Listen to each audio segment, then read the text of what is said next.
Lesson 9, factoring special trinomials. Factoring special trinomials. Graham says, my mom says I'm special. No, not that kind of special. Specifically, what we want to look at is a couple of patterns that appear over and over that maybe we can develop some shortcuts for. So, quick recall. Example 1 says, simplify the following. If I FOIL this out, now before I start to FOIL, I picked these two binomials very carefully. What's the pattern you notice with those two binomials and the second pair of binomials and the third pair of binomials? What do you see? Mickey? Okay, the binomials are identical except for the sign in the middle. Okay, that's the pattern you want to keep your eye out for. If I were to FOIL this out, I would get x squared. I would get a positive 5x. I would get a negative 5x. And I would get a negative 25. Curtis, what do you notice happens with the two middle terms? In fact, this time you multiply two binomials and you don't get a trinomial as an answer, you get a binomial as an answer.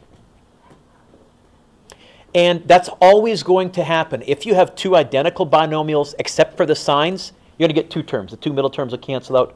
In fact, it gives you a bit of a shortcut. Because I think if I look at the answer, x squared minus 25, the way to get it is to square the first term, square the last term, and put a minus sign between them.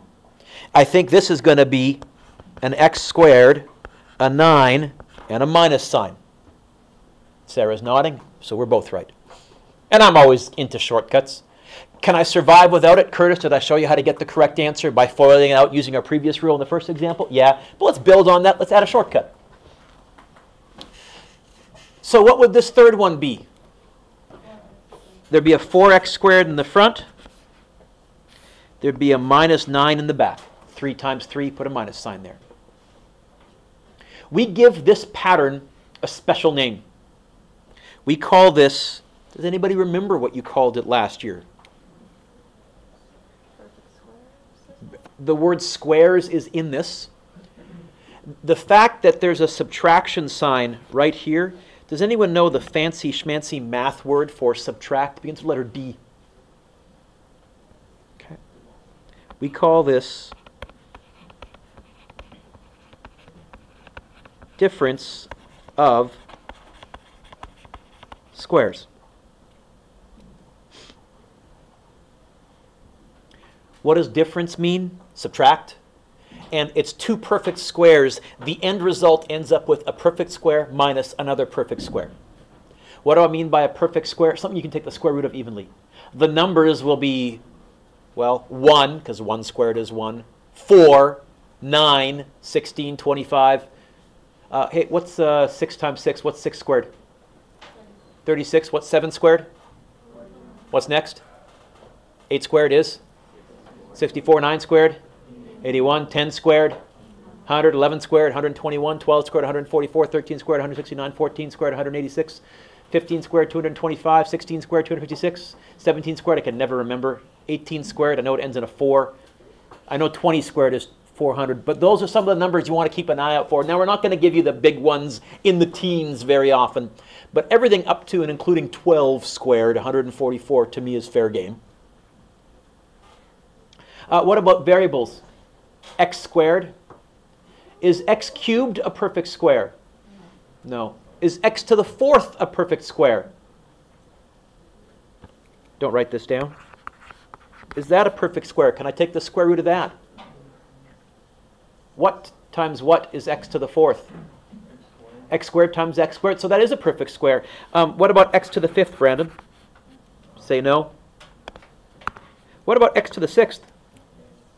Oh, because x cubed times x cubed. Basically, for variables, you're looking for even exponents. Okay. In general, we say this. A minus b times a plus b is a squared minus b squared. So a difference of squares occurs where both terms in the binomial are being multiplied. Sorry, let me take that again. Let me write that again, not multiplied. We're talking about the final answer, Mr. Duick. In the final answer binomial, both terms are being subtracted, because that's what difference means. And each term is a perfect square. What numbers are perfect squares? Well, we said 1 was, because the square root of 1 is 1. What's the next perfect square that comes after 1? Sorry? 2? You can take the square root of 2? 4. What's the next one? 9. Or is that a German saying no? Next one. 16. 25. And let's go dot, dot, dot, because I think you've spotted the pattern, yeah? Oh, and then let's mention stuff like x squared, y to the 6th, z to the 10th. Any even exponent, you can take the square root of that. What's the square root of z to the 10th? Z to the 5th, because z to the 5th times z to the 5th is z to the 10th. So, expressions that look like that factor into that. And since we're doing factoring, Carl, what we're really going to do is reverse what we did in the starting example. I'm going to give you the answer, and I'm going to say factor it. And our shortcut is, if we notice the answer is a binomial. Oh, did I say, first of all, what's the first thing that you always, GCF. And then I said, you know what you do next? You count the number of terms. If there's 4 terms, grouping. 3 terms, spent a couple of days on that. If there's 2 terms, the only thing you guys know how to do is difference of squares. So you ask, is there 2 terms? Say yes, Logan. Yes.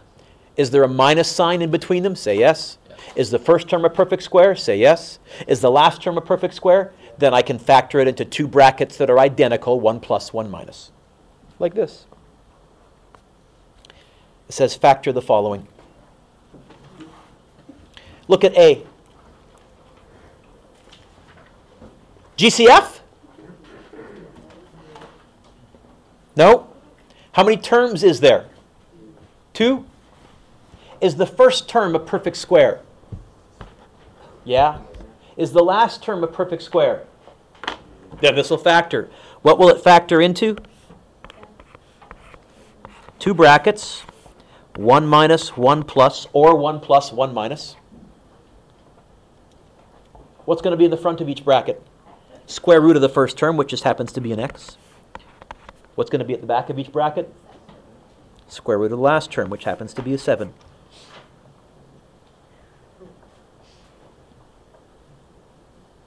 B. GCF? There is a GCF? No. Okay. How many terms? 2. Is there a minus sign? Is the first term a perfect square? Is the last term a perfect? This looks like a job for difference of squares. It's going to factor into 2 brackets. There's going to be a minus and a plus, or a plus and a minus. What's the square root of 4a squared? 2a. What's the square root of 9b squared? 3b.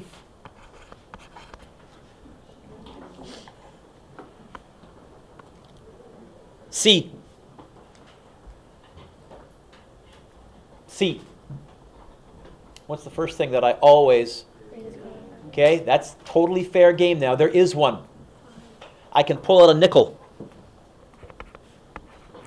And when I do that, I'll get an x squared and a minus and a 25y squared.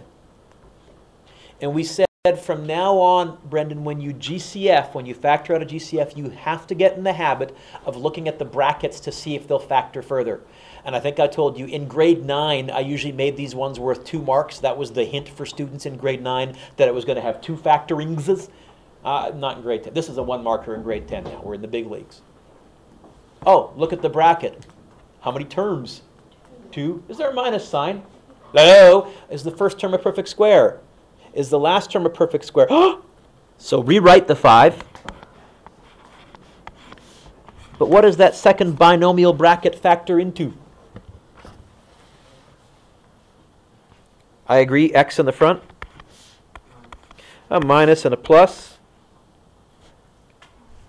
I'll need the 5 and the y, the 5 and the y.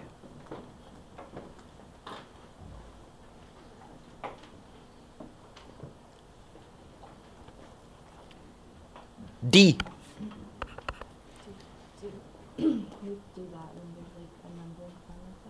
When there's a GCF, there was a 5 that goes into both terms, so when the greatest common factor. Good question. D. GCF? Nope. How many terms? 2. Minus sign? Yeah. Hey, by the way, what if there was a plus sign? What? Don't write this down. What if it had that? You're stuck. It looks like it can factor. It doesn't. There is no sum of squares. Doesn't factor. This one has a minus sign. Is the first term a perfect square? Is the second term a perfect square? Well, I think this is going to factor into 2 brackets then. 1 minus and 1 plus. What's the square root of a to the 6th? Yeah, it's going to be a to the 3rd times a to the 3rd, because when you're multiplying, you add the exponents. What's the square root of b to the 10th? Yeah? b to the 5th. There is some advantage in being able to wander around here. Uh-huh. Oh, this is cool. Not distracting to you at all? I glare down upon you from on high. E. E. E is nasty. Really? Yeah. Take a look at E. First of all, GCF? You awake? You back with me? You alive? No. Pardon me? You said no, you're not awake?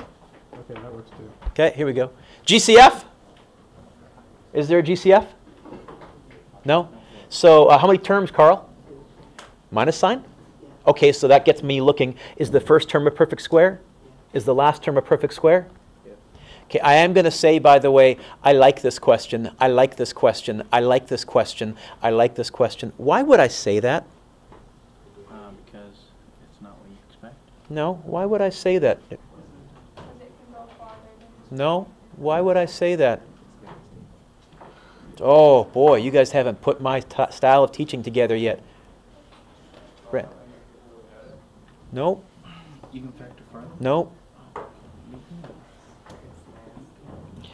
You guys have been students for 15 years. When teachers emphasize certain things, like I just did, what are they hinting that maybe might happen in the future? Did you hear me say it's going to be on the test? Or are you just kind of the student that notices when a teacher emphasizes certain things and maybe that might be a hint of a preview of coming attractions? I never told you it was going to be on the test, but you notice those things? Kenzie, you have great study habits. Awesome. I'm so proud of you. I like this question. I like this question. I like this question. So let's factor it. You guys pick up on the hint? I'll never tell you blatantly things are going to be on the test, but I might emphasize certain things. Clue in. Right? So my first thinking was this. I went, okay, 2 brackets. One's a minus, one's a plus. The square root of a to the 4th is a squared. A squared. The square root of 81 is 9. 9. Or is that a German saying? Ah! And we're wrong. Well, we're not right. Anybody see it? Carmelina. Which one? Which bracket? The first one or the second one? The first one. The second one looks like it wants to factor. It doesn't. It's a plus sign there. But the first one, let's see. Does the first one have a minus sign? Is it 2 terms? Is the first term a perfect square? Is the second term a perfect square? This first bracket will factor into an a minus 3, a plus 3, and then an a squared plus 9. Yep, E is nasty. Preview of coming attractions. Okay. That's difference of squares. Now, when you get the hang of it, it becomes fairly mechanical, fairly routine. All they're going to try and do on the provincial, all I'm going to try and do on the test is disguise these. I'll stick in GCFs, or I'll stick in a factoring inside of a factoring, but other than that, it's two terms with a minus sign, better be perfect squares. That's special polynomial number 1. Special polynomial number 2 are what are called perfect square trinomials. A perfect square trinomial is a polynomial, a trinomial, that's the result of a binomial being squared. Or what does squared mean? When you multiply it by what? Well, let's put that in just to jog our memories, because it's still the beginning of the year and our math brains aren't quite what they might be. And then put your pencils down. Watch. I wrote down, see if you can spot the pattern. There is a pattern for squaring binomials in your head. For what it's worth, this answer is going to be x squared plus 6x plus 9. Don't write this down yet. This is going to be x squared plus 10x plus 25. This is going to be x squared minus 6x plus 9.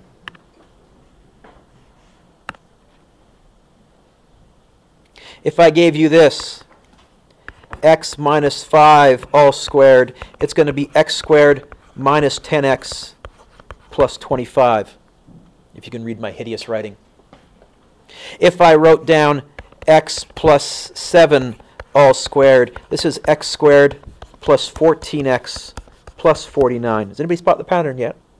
Let me do a few more. Oh, let's do some nasty ones. If I gave you 2x plus 7 all squared, this would be 4x squared plus 28x plus 49. Spot the pattern. If I gave you 3x minus 4 all squared, this is going to be 9x squared minus 24x plus 16. How am I foiling so fast in my head? If I gave you 5x plus 2 all squared, this is going to be 25x squared plus 20x plus 4. Anybody spotted it yet? Mickey, think? So Mickey, let's try this one. If I give you 4x plus 3 all squared, what's the first term going to be? The first term is square that 4x squared, it's 16x squared.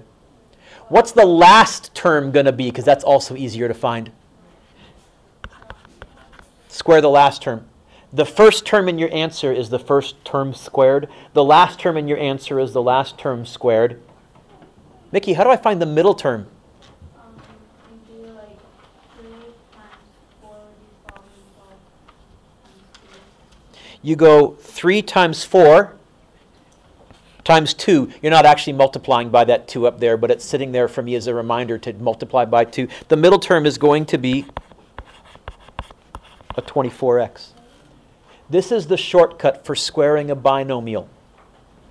First term is the first term squared, Mac. The last term is the last term squared. And I'm going to argue that that's fairly easy to remember. First term is first term squared. Last term is last term squared. The middle term is multiply the terms together times 2. And I tried to give you a dumb way to remember that you're multiplying by 2. I look at that little exponent that's sitting there, which really doesn't mean multiply by 2, but it reminds me to multiply by 2. Pick up your pencils. Let's try some of these. X minus 5 all squared. The shortcut to foiling this out is going to be the first term squared. Joe, what's the first term squared? Joe, Jake, sorry. Joe, and you know what's funny is Joe sits there in my other class, eh? Oh, yeah. I don't know why you both picked the same seat, but whatever. Jake, what's the first term squared? Yep. Leave a space, we'll come back to it. What's the last term squared? Negative 5 squared. First of all, what's a negative squared? Positive or negative? What's 5 squared? That's the last term. What's the middle term? The middle term is going to be first times last times 2.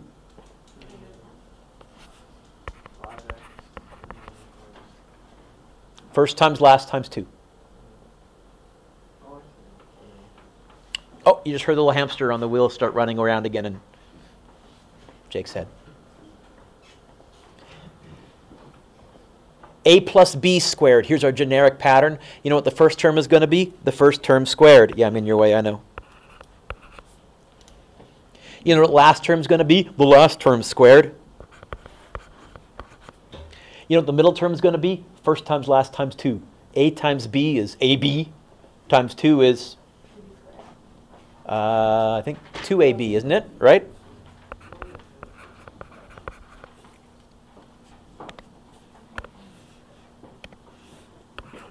Sorry, you've got the only empty desk that I can put this down on. It gets heavy after a while.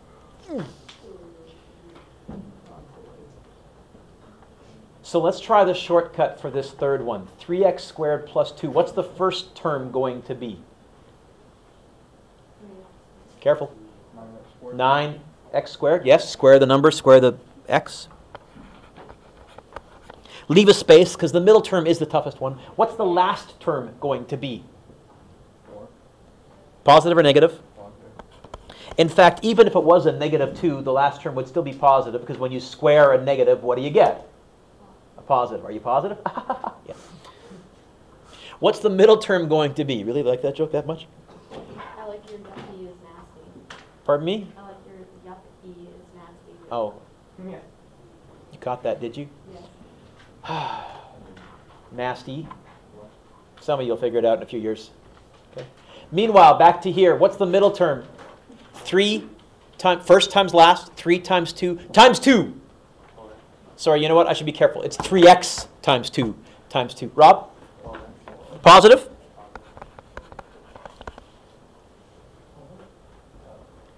By the way, can you survive without this shortcut? Could you just write the brackets out twice and FOIL it out? Yeah! But we're going to use the reverse of this shortcut in a few minutes. 5x minus 3 all squared. First term is going to be 25x squared. The last term is going to be negative 3 squared, a positive 9, because minus times minus is plus. The middle term is going to be 5x times negative 3 times 2. It's going to be negative because of, right? It's going to be 15x times 2. It's going to be negative 30x.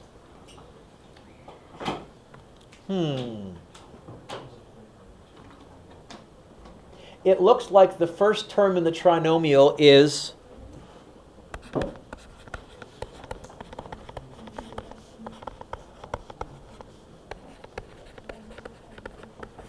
the first term in my original binomial squared. It looks like the last term in the trinomial is the last term squared. I know I'm using first term twice in the first sentence, and I'm using last term twice in the second sentence, but I think you folks spotted the pattern. What's the middle term? We said the middle term, you could find it by going first times last times 2. What was the dumb way to remember that you multiplied by 2? The little 2 exponent up there is what I kind of pretend I'm multiplying by, even though I'm not really. It's my trigger.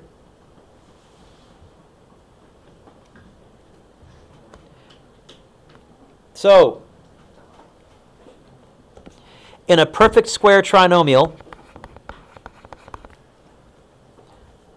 the blank and blank terms must be perfect squares. First and last.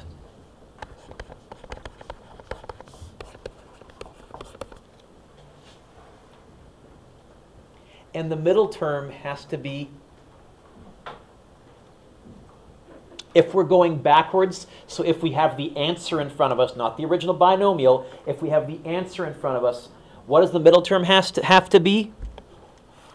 The square root of the first times the square root of the last times 2. I'm reversing it now, and that looks a bit confusing. That's a square root symbol times with the word first inside of it, square root symbol with the word last inside of it, times 2. It's easier to do with an example. This is the kind of question they love to ask on the provincial, and so therefore, I like this question, I like this question. Actually, I don't. I hate this question, but I have to like this question. I have to like this question. I have to like this question. Stuff like this.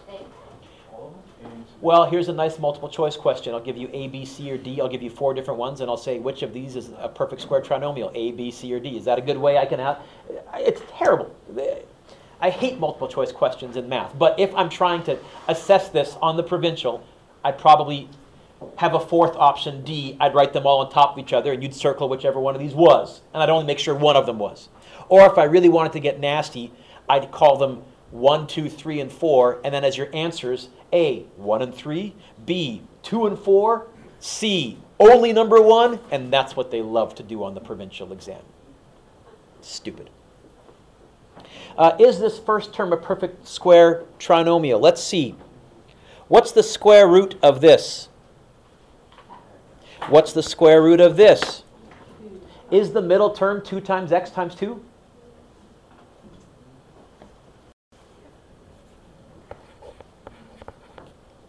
Yes. Is B, is the first term a perfect square? Yeah. Is the last term a perfect square? No. Oh, no, you're right. I can't take the square root of 6. And you know what? This isn't. C, is the first term a perfect square? Is the last term a perfect square? It might be. We've got to check that middle term. So what is the square root of the first term? 2x. What is the square root of the last term? Positive 9. Is the middle term 2x times 9 times 2? No. It's negative. Now, here's my question. Does it still work with a negative there? It does, because actually the square root of 81 could have been 9, but it could have been negative 9, because isn't negative 9 times negative 9 also positive 81? So here, yes. By the way, if you're really not sure, factor it, and if both brackets are identical, then it's a perfect square. If both brackets aren't identical, then it's not a perfect square. And we did learn how to factor those. We would have to use the decomposition method. It would be doable. It'd take a bit of time, but it'd be doable. So today what I'm teaching you are shortcuts that you can survive without, but they're handy, they're helpful. Nearly done. Turn the page, or next page over.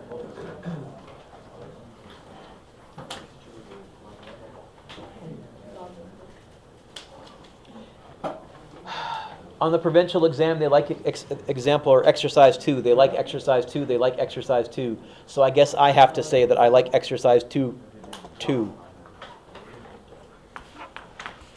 I can make this a bit bigger, can't I? Let's do that.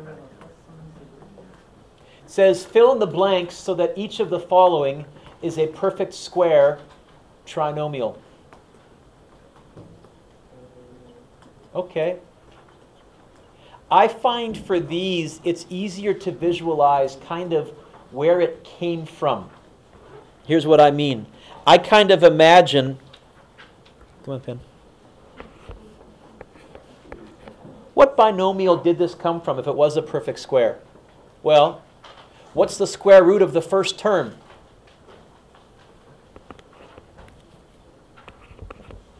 What's the square root of the second term? Or sorry, the last term. 10. Use the shortcut pattern to figure out what does the middle term have to be for this to work. What does the middle term have to be for this to work?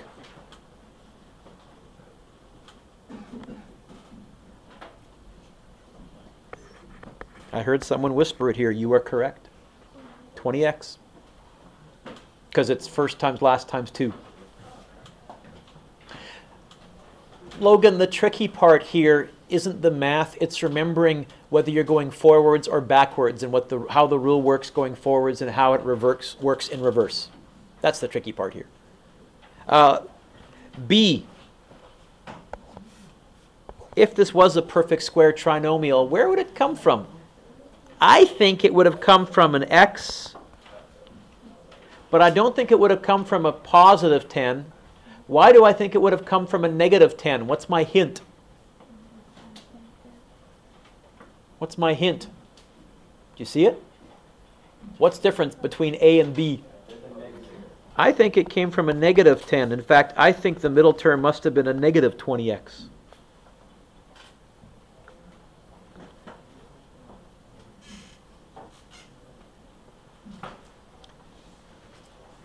C.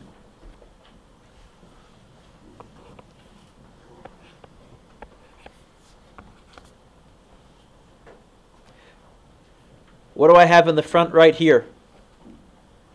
9x squared? What must have been in my original binomial, do you think, to get a 9x squared right there if this was a perfect square trinomial? I think a 3x.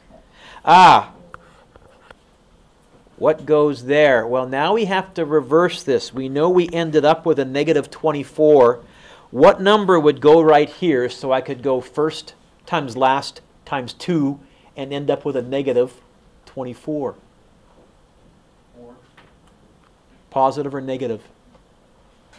I think a negative 4. Which means what number ends up right here? 16.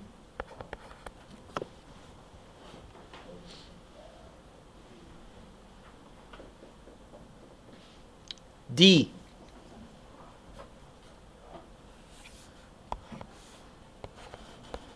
If it is something squared, well, I can tell you what the last number must have been. What must the last number have been? A positive 5. What would I put right there so I could go first times last times 2 and get the middle term of 20? Sorry? 4? You're saying, don't write this down, you're saying if I put a 4x there, 4x times 5 times 2, not a 4. What? I think a 2 would have been right here. A 2x, which means what must be right here? So I find writing out the perfect square bracket template, Jake, really helps me fill in the blanks. Some of them I can do in my head, but not that many.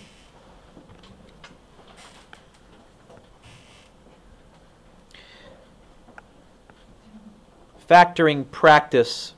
Factoring perfect square trinomials. Let's skip A. Let's do B. Take a look at B for me. Is the first term a perfect square?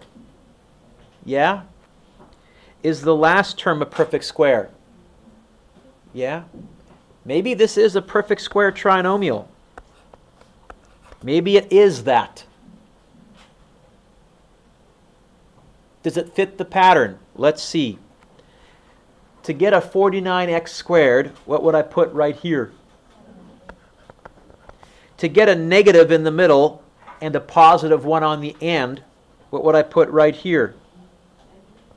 Minus 1, because 1 squared is 1, but I want a negative.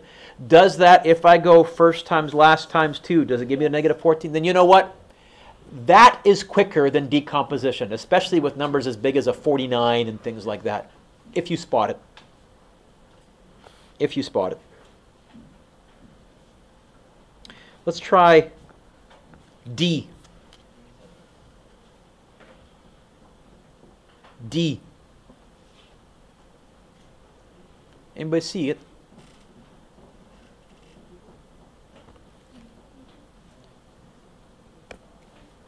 How are you going to tackle D? Sarah, what? Because the first thing that you always, what shows up in everything, Sarah, my child?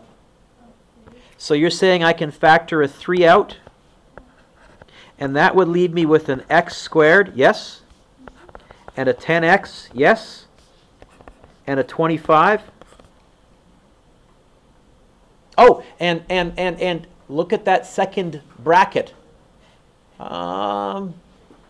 Is that a perfect square trinomial? Does it fit our pattern? Are you saying this is going to be a 3, a squared, and a what?